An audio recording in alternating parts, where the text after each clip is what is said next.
em conversarmos sobre um tema tão importante para todos nós. Sem dúvida, vamos sair daqui melhores do que entramos, aprendendo esses ensinamentos do Cristo, através de bem-aventurados aflitos. Esse é o capítulo 5 do Evangelho segundo o Espiritismo. É o capítulo com mais páginas, e não é à toa, porque, afinal, esse é o capítulo que mostra a consolação para nós espíritas. Tá certo? Então, a doutrina espírita é o nosso consolador. A doutrina espírita, para nós, né, é o consolador prometido por Jesus. Então, vamos estudar essa parte? Vamos ver se o negocinho vai funcionar. Rapidinho. Vamos aqui. Vamos ver se agora ele vai. Está ligadinho? Foi, né? Na verdade, foi um delay. Vamos lá. Bem-aventurados os aflitos, porque serão consolados. Né? No Evangelho segundo o Espiritismo, nós fizemos um apanhado geral das bem-aventuranças e aglutinamos o conhecimento através, né, do que foi escrito no nosso Evangelho segundo o Espiritismo. Porque, de fato, nas bem-aventuranças, isso não foi citado, né, textualmente por Jesus. Mas, naturalmente que, explicitamente, aí estão todos os ensinamentos aglutinados. Então, é bem bacana a gente entender isso, né? Que Bem-aventurados os aflitos é um capítulo, né, extenso e que requer, né, a nossa profunda atenção. Então, a gente já começa aqui com essa parábola do Cristo, de João. Se me amais, guardai meus mandamentos, e eu rogarei a meu Pai que ele vos enviará outro Consolador. Ora, se é outro Consolador, porque já existiu um. E qual é o nosso primeiro Consolador? Jesus, a boa nova do Cristo. Né? A boa nova do Cristo é que nos traz a consolação. Tá certo? E a doutrina espírita veio como o Consolador prometido, a fim de que fique eternamente convosco. Eternamente convosco. Já paramos para pensar? Isso significa que haverá uma quarta revelação? Uma quinta revelação? Não, porque não há necessidade. Porque esta revelação da doutrina espírita, ela é atemporal. Repararam? Porque a doutrina espírita ela evolui à medida que o ser humano também vai evoluindo, moralmente e intelectualmente. Então, a doutrina espírita, ela traz para a gente conhecimento, né, do mundo espiritual, o conhecimento do cristianismo redivivo. Né? E, à medida que o tempo vai passando, a gente vai compreendendo cada vez mais esses ensinamentos. O Espírito de verdade, que o mundo não pode receber porque não o vê. Né? Outro caráter interessante da doutrina espírita. Ela não foi, né, trazida por um homem encarnado. Né? No caso, tivemos a primeira revelação com Moisés, né, que trouxe as ideias de Deus, a ideia de Deus único, né, as leis civis necessárias para aquele período. E depois veio Jesus com a Boa Nova, que encarnou, né, no planeta Terra, visto que é o nosso único exemplo de espírito puro que conhecemos, e trouxe para nós a Boa Nova.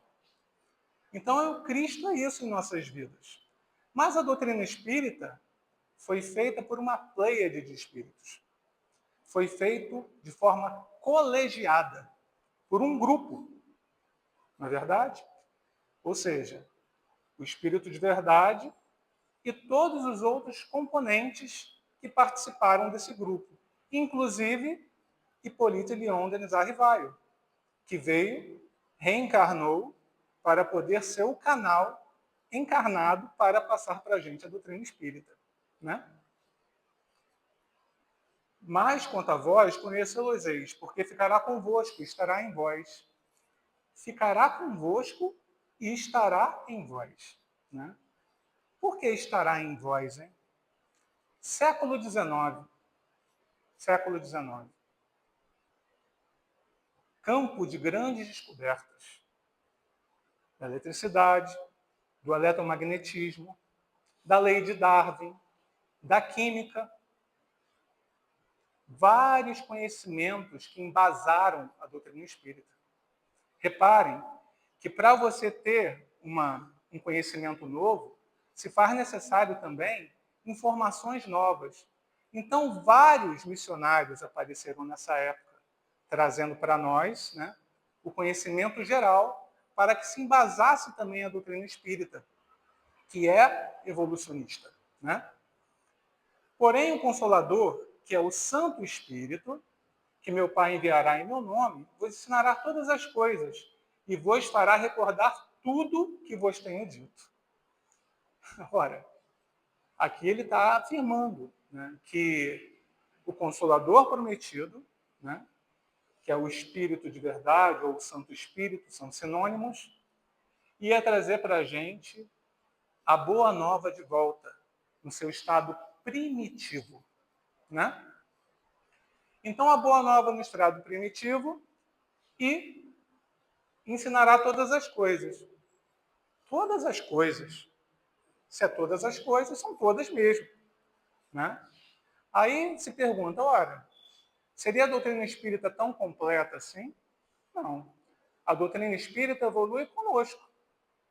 A doutrina espírita, ela tem toda a base no nossos livros do Espiritismo, que são as obras básicas. Toda a base está ali. Só que o conhecimento vai se estendendo à medida que a gente vai evoluindo e compreendendo cada vez mais. Né? Porque, afinal, cada um de nós temos um conhecimento próprio, cada um de nós temos uma evolução própria. E cada um de nós tem um poder de abstração, né? Que nos é próprio. Tá certo? Então, continuando aqui, minha gente, depois desse apanhado, para a gente entender quem que nos consola, agora vamos entender, então, por que a doutrina espírita pode nos consolar. Primeiro, ela contrapõe o materialismo. Né? No século XIX, houve um avanço muito grande do materialismo, porque a mesma ciência que fez nos ajudar a embasar a doutrina espírita foi a mesma ciência que fez que o orgulho do homem, né, ficasse maior do que ele mesmo. Né? De tal maneira que assim eles tiveram a ideia de que tudo provinha do cérebro e que a morte cessava ao final da vida. A doutrina espírita, né, ao contrário, combatia, né, o materialismo, que nessa época fazia com que as pessoas, né, tivessem uma ideia pessimista da vida, né, ao final da vida não tinham esperanças. Então, né, o que acabou acontecendo? A doutrina espírita veio para contrapor o materialismo. Logo depois, vamos falar do materialismo de novo, num aspecto atual. Seguindo aqui, traz compreensão mais acurada da lei de justiça, uma vez que Deus é soberanamente justo e bom. A doutrina espírita ela traz uma ideia da lei de justiça, que é uma lei natural. E leis naturais, né, são leis que não mudam. O que muda é a gente e a compreensão que a gente tem dessas leis naturais. Repararam? A lei de Deus ela é imutável. E a gente vai compreendendo ao longo do tempo. E a gente vai perceber que todo o resultado de nossas aflições nós temos que ver dentro de nós. O que nós mesmos fizemos. Então, todo o resultado das aflições, na verdade, foram geradas por nós mesmos. Extirpa paulatinamente o orgulho e o egoísmo. Tendo o orgulho e o egoísmo como as chagas da humanidade, que dá origem a todas as nossas mazelas, todas as nossas enfermidades espirituais, todas as nossas paixões, esse orgulho, esse egoísmo vai sendo extirpado devagarzinho ao longo do tempo. Mais uma vez, porque o nosso conhecimento também se desenvolve e a gente vai deixando de lado determinadas paixões, determinadas mazelas, né? Mas isso é muito devagar. Elimina as contradições do mundo com a compreensão do instrumento evolutivo da reencarnação, dá luz ao entendimento das causas das aflições passadas e presentes. O que é que vocês acham? A gente tem mais aflição presente ou passada, hein? Aí é que está, minha gente. A maioria de nossas aflições vem do presente. A maioria das nossas aflições vem de nossas más escolhas. Tá certo? Então, a reencarnação é esse instrumento da doutrina espírita que traz toda a ideia de justiça de Deus. Reparem que a doutrina espírita, né, tendo a seu favor a reencarnação, conseguimos explicar com a fé raciocinada, né, situações que acontecem conosco, sejam elas de origem do pretérito, sejam elas de origem do presente. Uma encarnação, pessoal, é como uma letra, né, no livro da imortalidade. Né? Uma encarnação é uma letra. Você só está escrevendo uma letrinha de toda a sua vida como espírito imortal. A gente esquece isso, né? A gente acha que a gente morre daqui a 100 anos e acaba, né? Por mais que a gente seja espírita, a gente tem ainda esse instinto, né, de sobrevivência, dado a nossa inferioridade, e por conta disso a gente acha que a nossa vida está escapando de nossas mãos, mas muito pelo contrário. Temos vidas sucessivas, né? Tem até uma frase de Ana Vilela que é muito bonita e vem a calhar aqui a gente dizer, né? A vida é um trem-bala, parceiro, e a gente é só passageiro prestes a partir. A vida é um trem-bala, então para que perder tempo, minha gente? A vida, ela é única no sentido de que a gente pode aproveitá-la o máximo, cada segundo, cada minuto de nossa vida. A gente não deveria ganhar remuneração por dinheiro, a gente deveria ganhar remuneração pelo tempo. Me dá um tempinho aí, vou lá, fazer meu trabalho. Aí, chefe, vai me dar quantas horas? Né? Vou receber quantas horas esse final do mês? Porque o tempo é tão precioso que a gente tem que imaginar dessa forma, tá bom?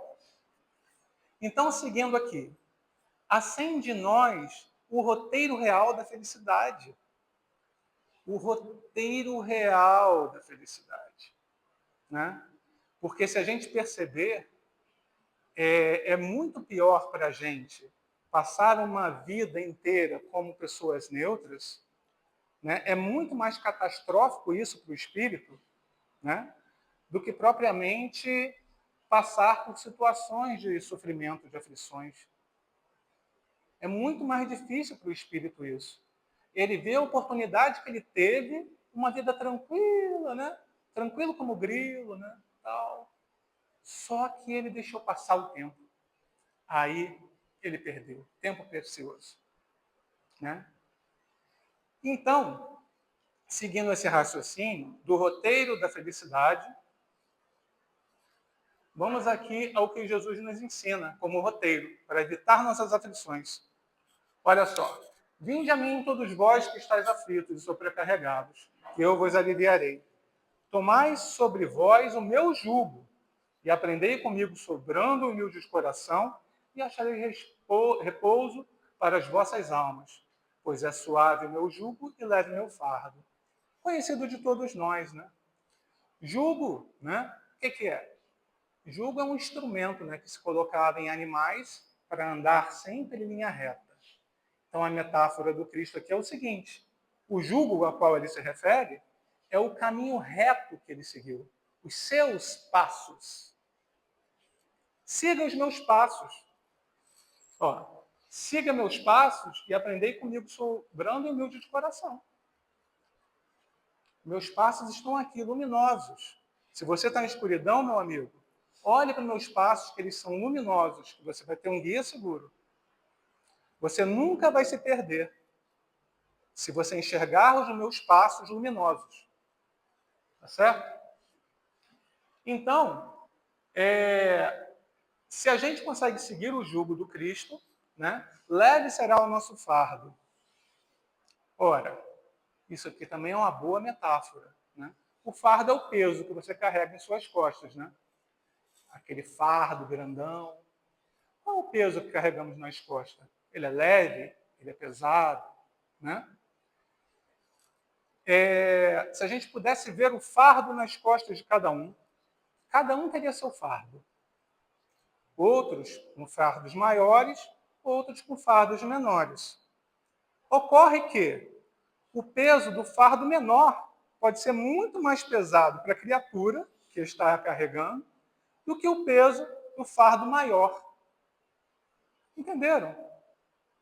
O fardo maior, às vezes, é leve para a criatura. Sabe por quê? Porque ela é forte.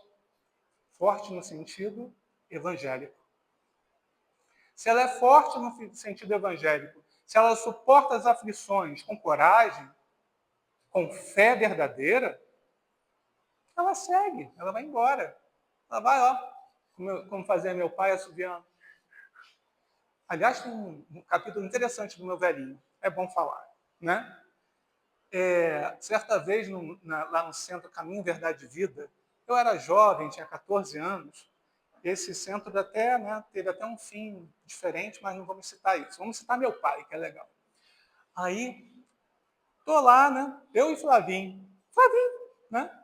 Carregando 3 madeiras nas costas. E a gente, ai, meu Deus do céu. Aí parava, descansava um pouquinho, 3 madeiras.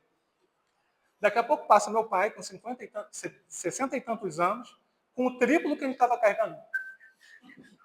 Aí a gente, ai meu Deus, não é possível. Olha o tamanho do fardo do meu velho, né? Então, é só para uma brincadeira, para a gente entender, né? Que quem vai com fé, com força, tem força para suportar, gente. A gente consegue chegar lá. E as nossas aflições serão leves, né? Serão leves como o fardo que Jesus está oferecendo para a gente. Tá certo? E logo de cara aqui, nesse capítulo, que é o capítulo 6 do Evangelho segundo o Espiritismo, Kardec já trata isso aqui. Ó.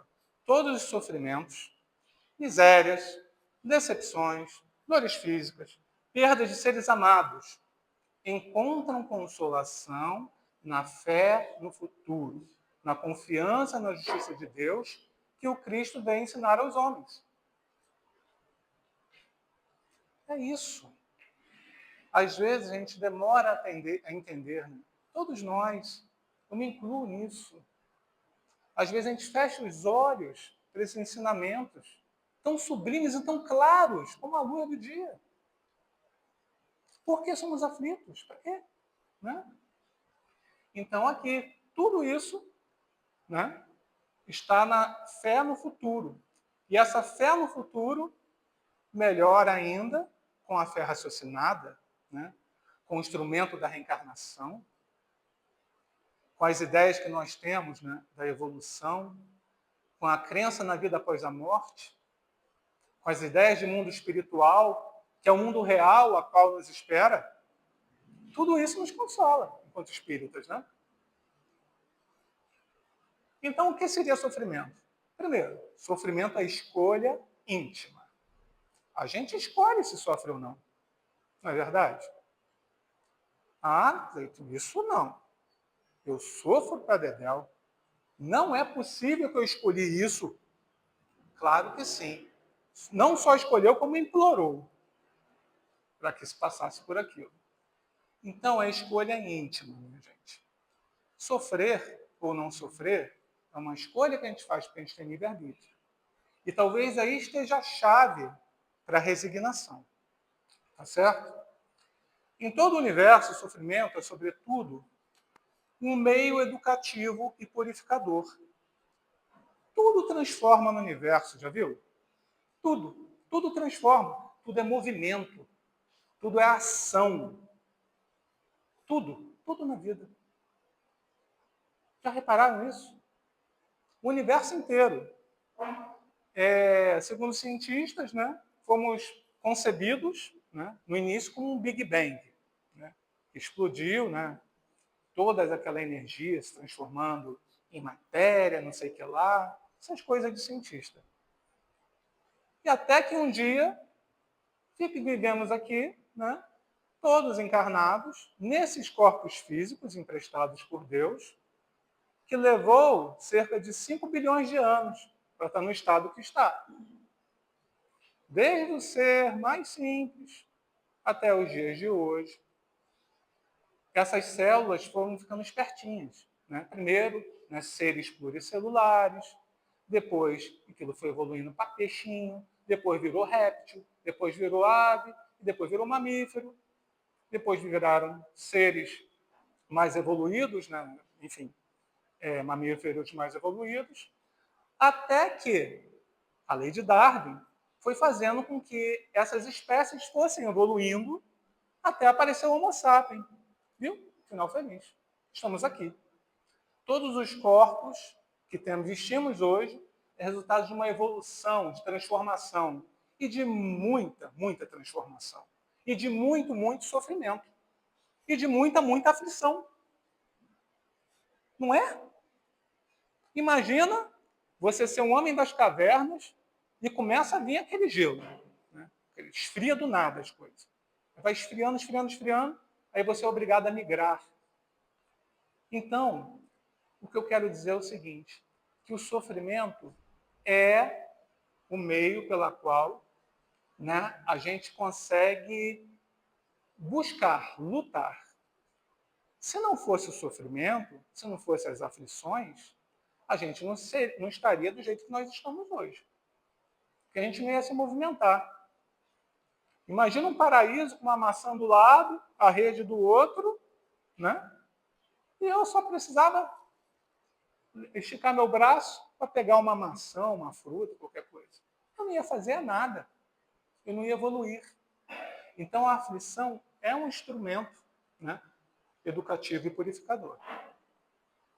É inerente o estado de imperfeição, mas atenua-se com o progresso e desaparece quando o espírito vence a matéria. Né?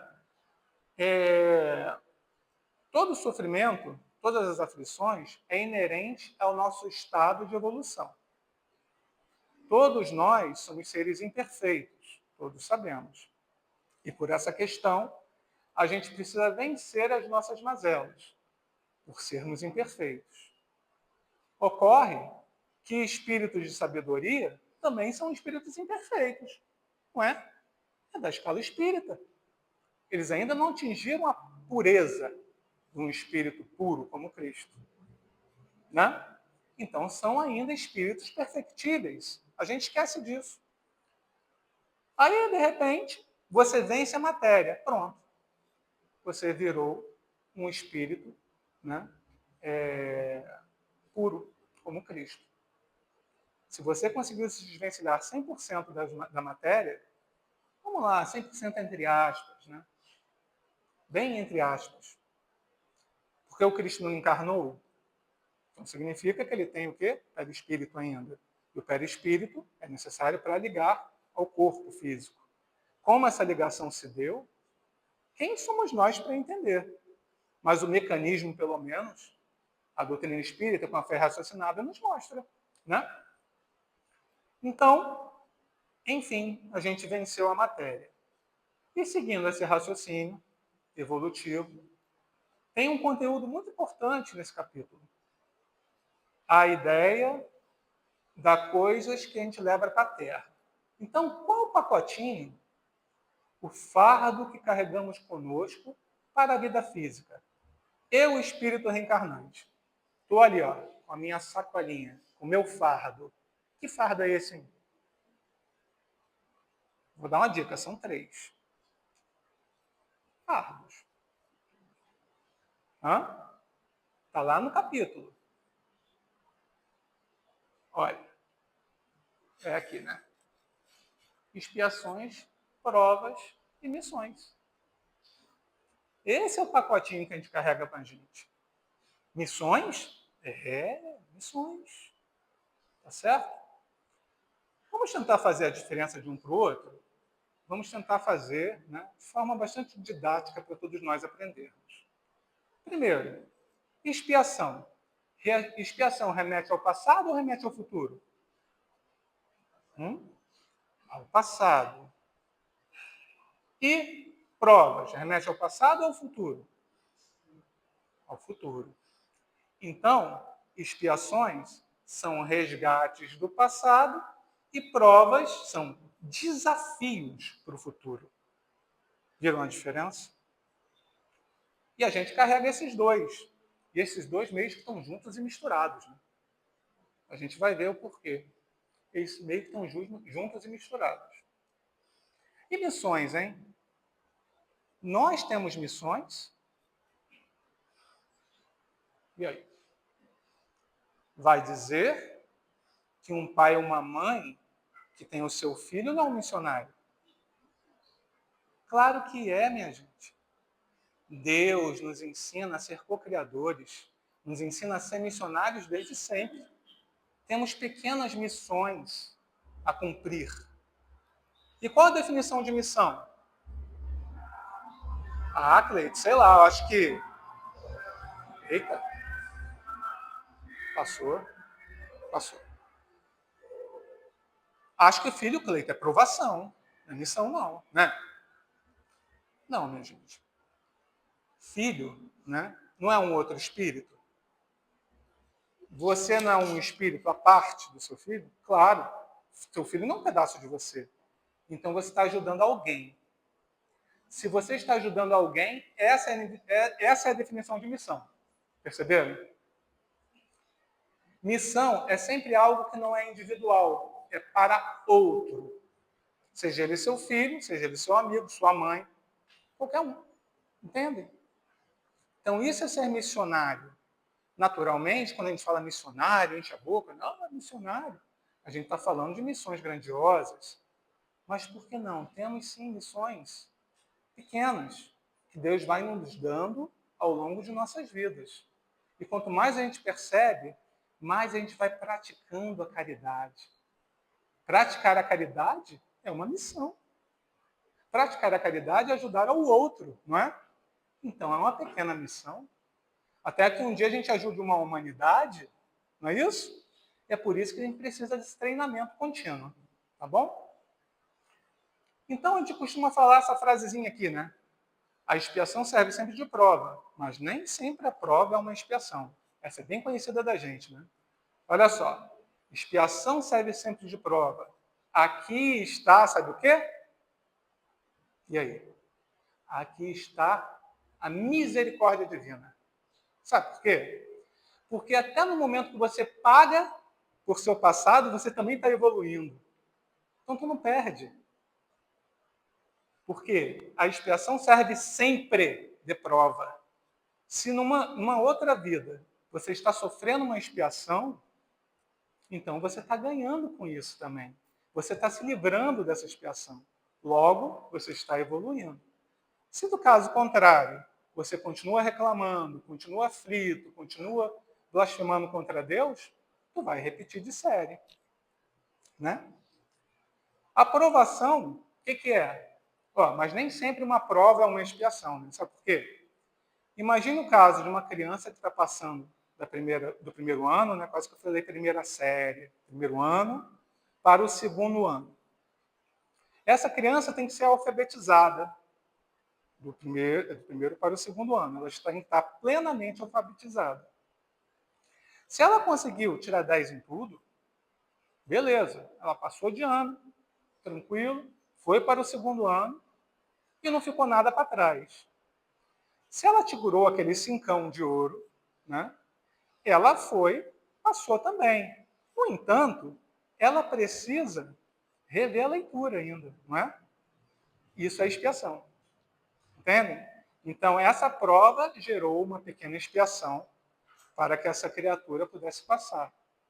Mas se ela tirou 10 em tudo, ela conseguiu vencer o quê? O desafio. Se ela venceu o desafio, então ela venceu a prova. Entenderam a diferença? Então, se não ficou claro ainda, a gente trouxe mais aqui Perdão, ainda tem essa frasinha aqui que a gente criou para fazer uma contraposição a essa situação aqui. Porque a gente não explicou nem missão ainda, né, direito. Olha só. A prova pode ser uma missão. Mas nem toda missão é uma prova. Isso que também funciona, quer ver? A prova pode ser uma missão é quando a gente pega um espírito ainda perfectível e dá uma missão para ele cumprir. E essas missões podem ser grandiosas, como de Chico Xavier, como de Divaldo Pereira Franco, como de Madre Teresa de Calcutá, como de Mahatma Gandhi, como de Martin Luther King. A gente pegou aqui várias religiões para a gente deixar o negócio bastante ecumênico. Ocorre que esses missionários que passaram pela Terra, né, eles são espíritos perfectíveis. Então, no momento de sua missão, né, pode ser que eles estejam também passando por uma prova. E como, né, eles passaram por diversos sofrimentos, não foi? Cada um deles passaram por amor diversos sofrimentos. Então é possível que esses espíritos, além da missão grandiosa que eles trouxeram, também passaram, né, aquilo ali com facilidade. Prova.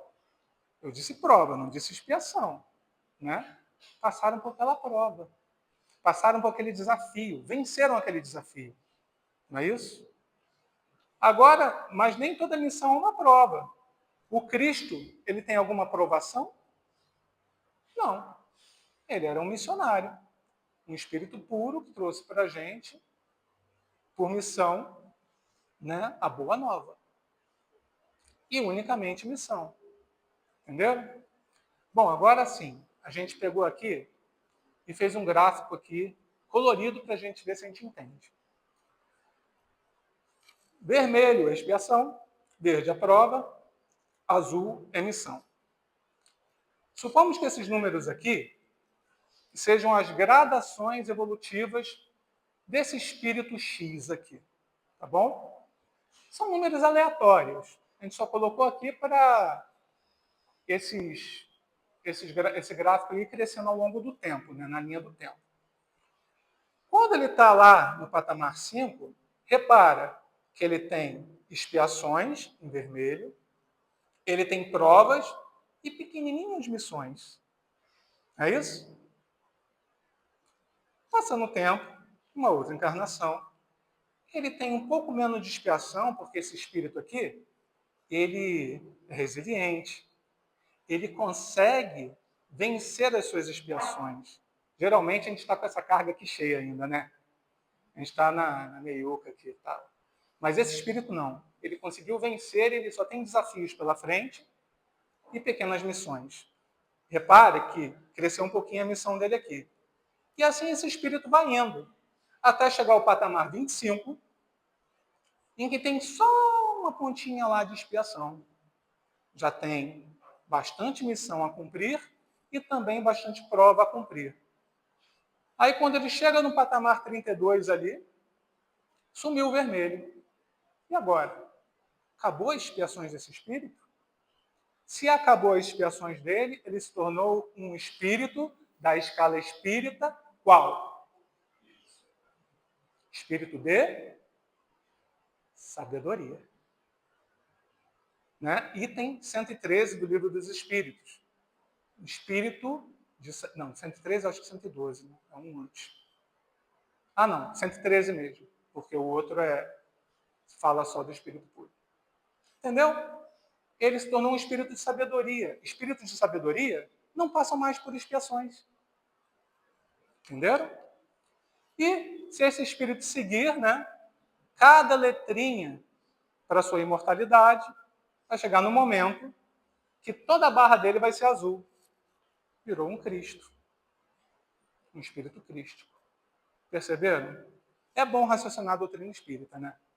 Então é isso. Provas, expiações e missões, é isso aí. Então, qual o foco de nossas preocupações? Lembra que lá no começo eu falei que ia voltar ao materialismo?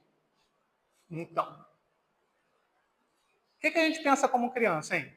Quando a gente é criancinha, a gente pensa em brincar, não ser contrariado, né? Vou falar com minha mãe, vou falar com meu pai, né? Ou se bobear, vou falar com minha avó, né?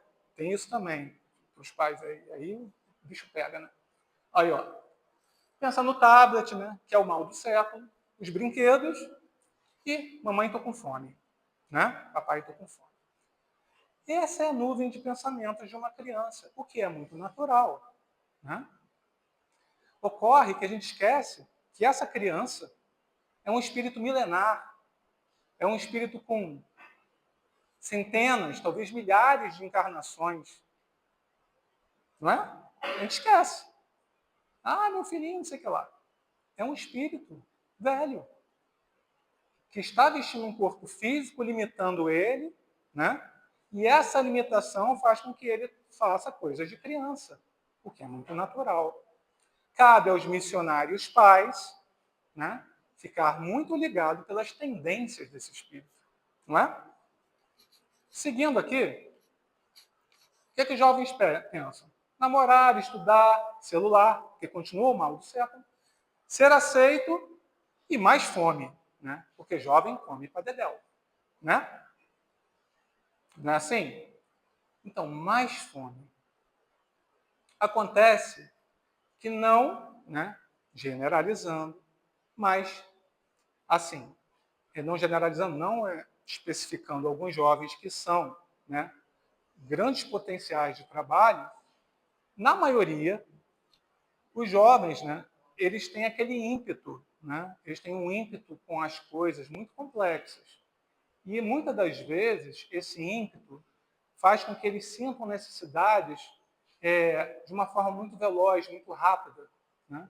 E por conta disso, eles acabam entrando em aflições. É nesse momento, né, na parte da juventude, que o espírito começa a despertar enquanto homem velho. Perceberam? O homem velho que eu me refiro é ele estar ali na íntegra, né, com todas as suas mazelas, com todos os seus resgates a serem feitos. Mas, infelizmente, os nossos jovens, eles estão buscando, muitas das vezes, caminhos que podem levar, infelizmente, ao suicídio. Caminhos que podem levar eles à depressão. Caminhos que podem levar o jovem para situações difíceis, espiritualmente falando. E é quando temos que abrir os olhos, todos nós, porque, afinal, todos somos responsáveis pela sociedade. E temos que estar, né, muito atentos, enquanto espíritas, para essas situações, né, que os jovens passam. O tempo passa. Como adultos, o que a gente pensa, hein? Trabalhar, filho, dinheiro e saúde. Trabalhar e saúde é inversamente proporcional, né?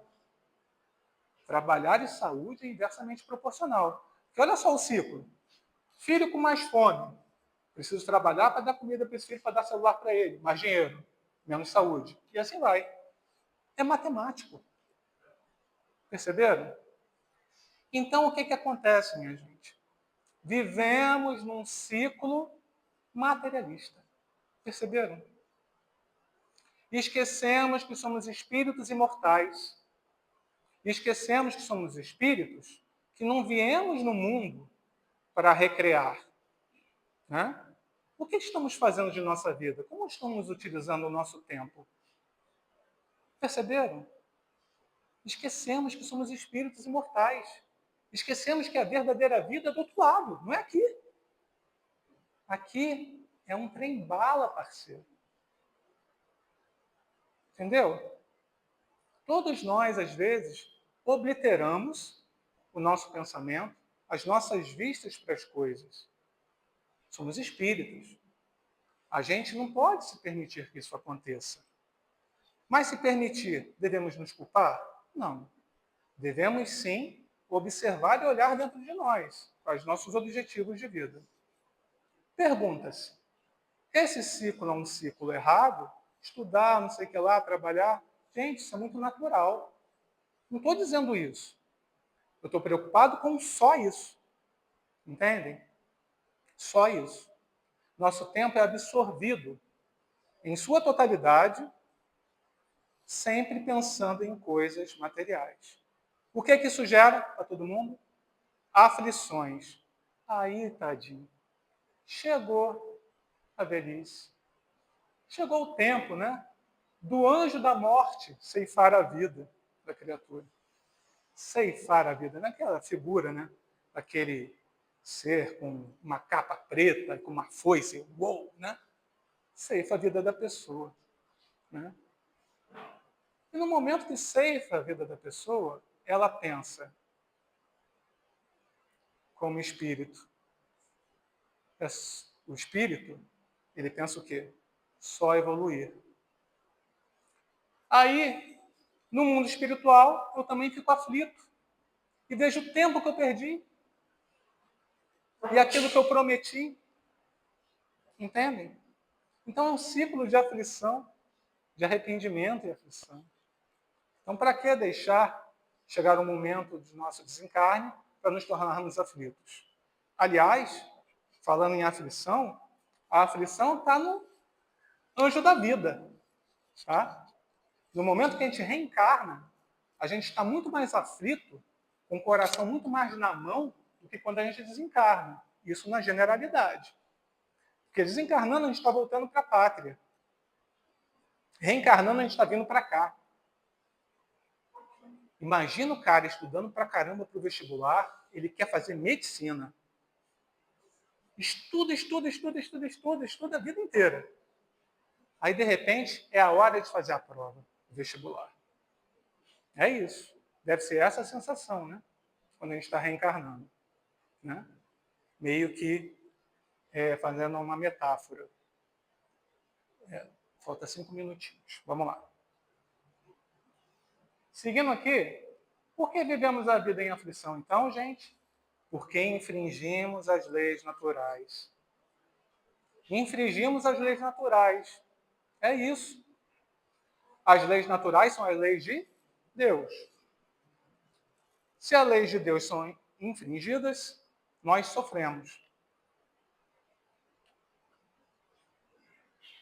E acabamos tendo sentimento de inveja, sentimento de ilusão, ilusão de controlar a vida das pessoas, né? Porque eu, orgulhoso, prepotente, acho que eu sou melhor que o outro. A vaidade, né? O apego a coisas e pessoas. A gente tem que tomar cuidado com o apego. Culpa, medo, o pessimismo. O pessimismo é algo terrível. A gente tem que transformar aquele pessimismo em otimismo. Minimamente no realismo. Né? Para que a gente não possa fazer com que isso traga sofrimento para a gente. A gente acaba trazendo para dentro do nosso lar. Né? Então, cada um de nós podemos ter, de repente, uma situação dessas. Todas filhas do orgulho e do egoísmo. Não é? Seguindo. Opa, volta aí. Viemos no mundo a passeio? Não viemos no mundo a passeio. Foi o que a gente falou lá no começo. Quantas reencarnações já tivemos? 1000? 2000? 3000? Não importa, né? Na verdade, não importa. Eu não vou ficar curioso com isso. Né? Mas já passamos muitas, diversas vezes pelo planeta Terra. Em cada encarnação, escrevendo uma letrinha para a nossa imortalidade. Até que isso vire um livro. Ainda estamos na primeira estrofe, né? Ainda estamos na primeira frase, talvez, do livro de nossa imortalidade. Mas estamos escrevendo, né, aos poucos, esse livro. Né? Então, é importante a gente se entender como um espírito imortal. Até quando precisamos do aguilhão doloroso lutando contra ou ignorando as leis naturais? Quando a gente luta contra as leis naturais, dá-lhe expiação, né? Passamos por expiações. Né? Quando ignoramos, também. Então, devemos lutar para que não venhamos a ignorar as leis naturais. As leis naturais são as leis que nos regem. A lei do homem é uma lei civil, né? Que seguimos, né, por acaso, por uma necessidade de um país, de uma sociedade. Agora, a lei de Deus não é para todos. Aliás, não é só planeta Terra, não. Para todo o universo. Já perceberam isso? Para todo o universo, a lei de Deus funciona. E ela é imutável. Né? Ainda vemos as aflições como castigo ou já conseguimos enxergá-las como cura, oportunidade? É isso que temos que perguntar para nós mesmos. Como Santo Agostinho fazia. Né? Em cada dia, em cada noite, né, quando ele ia dormir, ele fazia um balanço daquilo que ele fez de mal, daquilo que ele fez de bem. E isso, após sua conversão, mais ou menos aos seus 33 anos. Idade sui generis, né? Visto que é a idade que o Cristo partiu da terra, né? Nos deixando a sua boa nova. Nesse momento que ele se converte, ele ensina isso para a gente. Né? Até em uma das perguntas do Livro dos Espíritos. Então, devemos enxergar as aflições como cura espiritual. Aí falam para nós, né? Olha, espírita é masoquista, espírita gosta de sofrer. Gente, quem gosta de sofrer? Ninguém. Então, por que infringimos as leis naturais? Porque essa é a questão. Vamos tentar, então, buscar todos nós, né? Lutar contra nós mesmos, nossas mazelas, para que a gente não deixe que isso aconteça. Ainda duvidamos da misericórdia divina? Ainda blasfemamos contra Deus? Isso é uma pergunta íntima, tá? Não podemos nunca duvidar da misericórdia divina. Já falamos no começo. Expiação também serve de prova, né? Se expiação serve de prova, legal. Continuo rumando ao meu objetivo, que é ser espírito puro. Fora que em determinadas situações que deveríamos sofrer, né, muito mais uma determinada aprovação do que deveríamos sofrer de fato, essas questões acontecem. Eu não vou citar aqui agora porque não vai dar tempo, mas a gente deve lembrar daquele espírita, né, no livro A Vida Escreve, de Martins Peralva, né, em que um homem deveria perder todo um braço por uma situação que ele passou, mas perdeu apenas um dedo, não foi? Misericórdia divina. Porque perder o dedo já foi o quê? Algo didático e purificador. Lembra? Aquilo já foi suficiente para ele lembrar que ele estava devendo. Então Deus não quer que a gente sofra. Deus, né? Se nós somos pais e fazemos dessa forma, né? Às vezes nosso filho é para ficar 1 hora de castigo, deixamos meia hora. Imagina Deus, né? Que é o Pai Celestial de todos nós, né? Bom, mas mesmo assim, né? Como é difícil sofrer para crescer. Falamos toda a teoria aqui, né? Tentamos nos fortalecer, todos nós juntos, buscando entender as palavras da doutrina espírita e o que as aflições nos trazem de bom. Mas é difícil sofrer, né?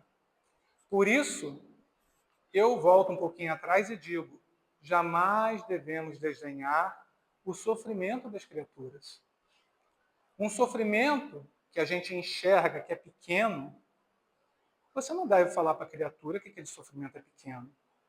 Ouça ela, pratique a caridade e busca transformar aquele pensamento da criatura. Você conseguindo transformar o pensamento daquela criatura através do silêncio, de palavras soltas e bem colocadas, você vai estar consolando aquela criatura, né? É por isso que não devemos desdenhar o sofrimento de nossos irmãos. Um pai que perde um filho em tenra idade, uma pessoa pensativa, às vezes traída, né? Como corta o coração, né? Uma traição, não é verdade? Uma traição de um amigo, uma traição de um marido, de uma esposa, de um pai, de uma mãe. Aquilo fere a gente profundamente, porque são pessoas que nós confiamos. Você vai desdenhar essa criatura? Tu não pode. Uma pessoa que perde o emprego, às vezes essa pessoa, ela é o esteio da família. Ela mantém a família, os seus filhinhos. Você vai desdenhar isso? Ah, você consegue outro emprego, você é muito bom. É o que falamos, né? Não é só isso que é consolo.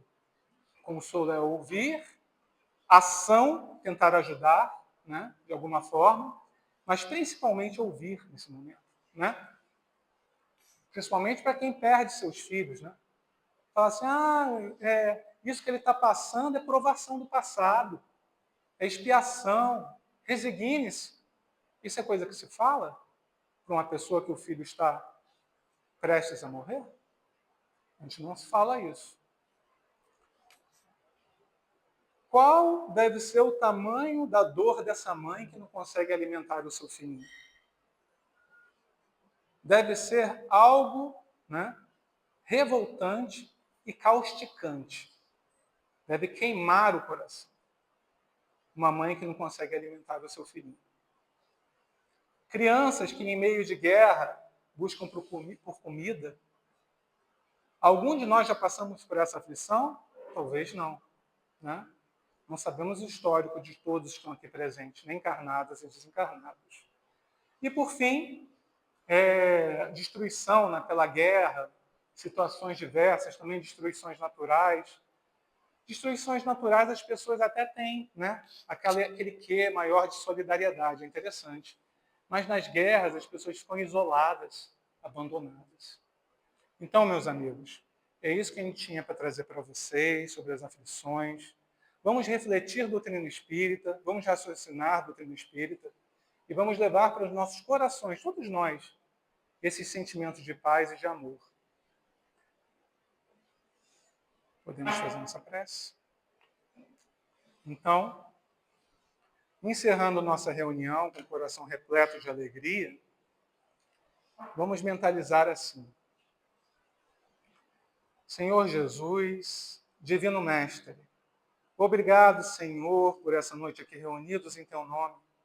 Agradecidos, Senhor, pela Sua paz, pelo Seu amor, pelo Seu Evangelho, que há mais de 2000 anos perseguimos e escrevemos, Senhor, a cada segundo, um momento de nossa vida, através das letras que levamos para toda a nossa imortalidade.